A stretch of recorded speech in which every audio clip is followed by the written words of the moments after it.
Welcome back to the channel. I hope everyone's having a great start of their week so far. Now, today's video comes from Foolish Nation. It's titled Students Freaking Out During Gender Debate at Portland State University. I don't recognize anybody on the stage except for this man right here. That's Peter Boghosnian. He has his own YouTube channel where he talks about stuff like this. I might leave it in the description for you guys to go see, but let's get into this conversation and see what's going on here. Don't forget to like, comment, share, and subscribe. Let's get into it. I really recommend it to understand this. It's the idea that all of our traits, our characteristics, abilities, cognitive, psychological, behavioural, are learned from societal norms. The idea that there can be innate or biological or inherited differences are dismissed. And so we're in a position where if there is injustice or if there is an imbalance anywhere, sort of an inequality of representation, the only... You can tell it sounds like she's trying to speak without hurting feelings.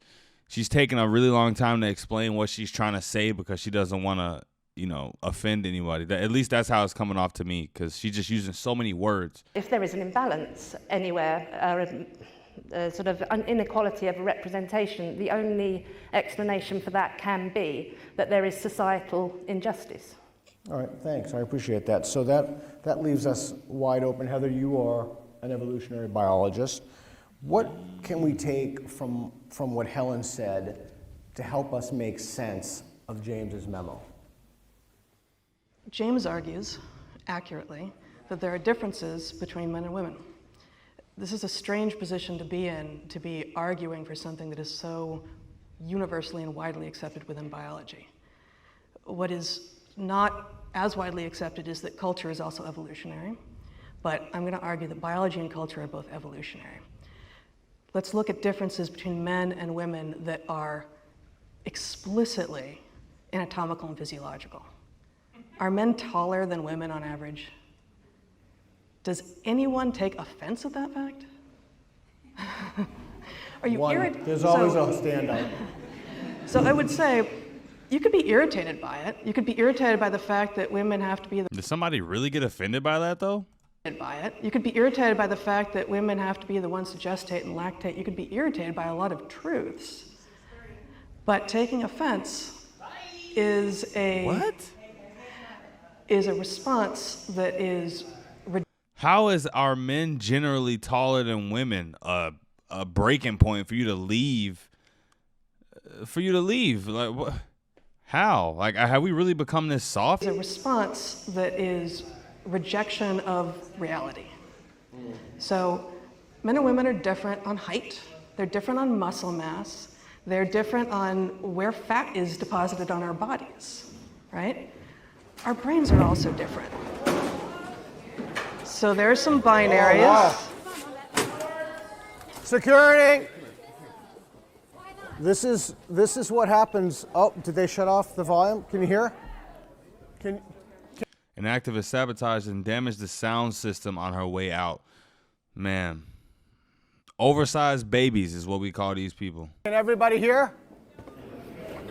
Really? He's a piece of shit. That is not okay. Even the women in there have been brainwashed. Should not listen to fashion. So the people sitting down in the room are brainwashed. I just think it's so ironic that people like her never assume or never think for 1 second, maybe I might be brainwashed. Maybe I'm getting some information that's, scrambling up my brain and not allowing me to see things clearly. It's like it's not even a possibility to people like her that she could be on the receiving end of that brainwashing that she's talking about other people are. There have been brainwashed. Should not listen to fascism. It should not be tolerated in civil society. Nazis are not welcome in civil society. Fuck the police! Cover the people! Thank you.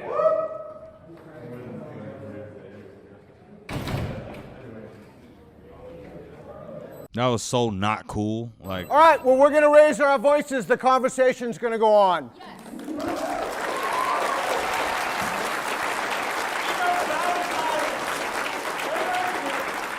Let me be crystal clear. let me be crystal clear. People do not have the right to tell you what you can and cannot listen to. People do not have the right, fringe elements of society do not have the right to hold you hostage to discourse. This is a university. If we cannot have this conversation here, we can't have it anywhere. We have to be able to talk about it. No issues will solve themselves. That sort of behavior is unacceptable in civilized societies. And if that person is a student,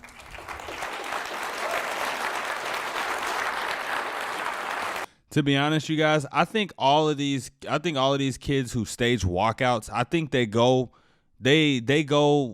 in the first place with the intention to stage the walkout. Them and their little, 2 or 3, 4, whatever group of friends.